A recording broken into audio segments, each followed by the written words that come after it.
Hello everyone. நான் உங்கள் Vijay Gautham. So இன்றைக்கான டாபிக் எதை பற்றி அப்படின்னு சொல்லி பார்த்தீங்கன்னா, முன்னெல்லாம் வந்து திமுக ஆட்சியாக இருக்கட்டும், இல்லை அதிமுக ஆட்சியாக இருக்கட்டும், ஒரு சின்ன ஒரு விஷயத்த மூவ் பண்ணணும், கவர்மெண்ட் ஆஃபீஸில் ஏதாவது ஒரு விஷயத்த நம்ம போய் மூவ் பண்ணணும் அப்படின்னா லஞ்சம்.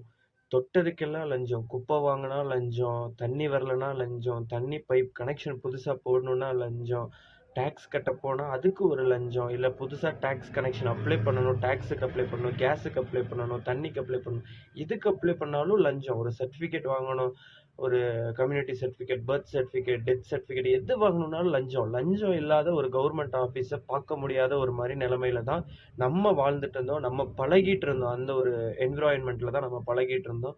ஸோ இப்போ டிவிகே கவர்மெண்ட் வந்ததுக்கப்புறம் அதுக்கு ஏதாவது ஸ்டெப் எடுத்தாங்களா கௌதம்? இதெல்லாம் ஸ்டெப் எடுக்கிறத விட்டுட்டு நீங்கள் சும்மா பெண்கள் சேஃப்டி அது இதுன்னு மட்டும்தான் வீடியோ பேசுகிறீங்க, இதுக்கு ஒரு வீடியோ போடுங்க அப்படின்னா இதுக்கு ஒரு வீடியோவோட இன்னைக்கு வந்திருக்கேன். ஸோ இன்னைக்கான அப்டேட்டில் இனிமே கவர்மெண்ட் ஆஃபீஸில் லஞ்சம் நடக்காது, நடக்கிறதுக்கான வாய்ப்புகளே கிடையாது. ஒரு கவர்மெண்ட்ல நம்ம கவர்மெண்ட் வேலையில் ஜாயின் பண்ணணும்னா அதுக்கு ஒரு லஞ்சம், எல்லா ஆஃபீஸர்ஸுக்கும் லஞ்சம், கீழே இருந்து மேலே வரைக்கும் லஞ்சம் கொடுக்க வேண்டியதாக இருக்குது அப்படின்னு சொல்லி மக்கள் ரொம்ப வேதனைப்பட்ட காலம் போய் இனிமே நீங்கள் ₹1 கூட லஞ்சம் கொடுக்க வேணாங்க. ஸோ அப்படிப்பட்ட அப்டேட்டோட தான் இன்னைக்கு வந்திருக்கேன். என்ன அப்படின்னு சொல்லி பார்த்தீங்கன்னா, டிவிகே கவர்மெண்ட் ஆட்சி அமைச்சதுல இருந்து இன்னைக்கு ஒரு, அதாவது நேத்திக்கு நாளில் ஒரு 6 அடிச்சிருக்காரு தளபதி விஜய் அண்ணா. அது என்ன அப்படின்னு சொல்லி பார்ப்போம்.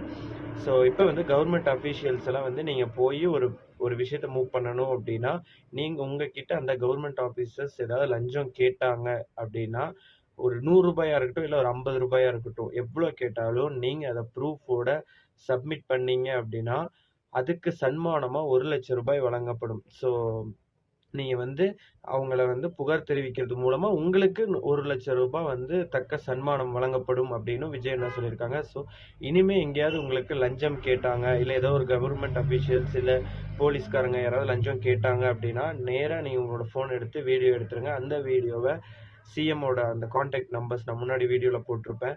அந்த சிஎம்மோட காண்டாக்ட் நம்பர்ஸ்க்கு நீங்கள் டைரெக்டாக அமுச்சு விட்டீங்க அப்படின்னா அந்த அதிகாரி சஸ்பெண்ட் செய்யப்படுவார், உங்களுக்கு தக்க சன்மானம் வழங்கப்படும். ஸோ இதுதான் புது அப்டேட்.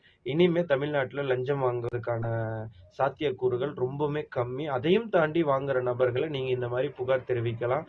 உங்களுடைய ப்ரொஃபைல் கண்டிப்பாக மறைக்கப்படும், வெளியில் கொண்டு வரப்படாது. நீங்கள் தான் புகார் தெரிவிச்சிங்க அப்படின்னு சொல்லிட்டு அது முற்றிலும் மறைக்கப்படும். யாருக்கும் தெரியாமல் ப்ரைவசியை மெயின்டைன் பண்ணுவாங்கன்னு சொல்லியிருக்காங்க. நன்றி, வணக்கம்.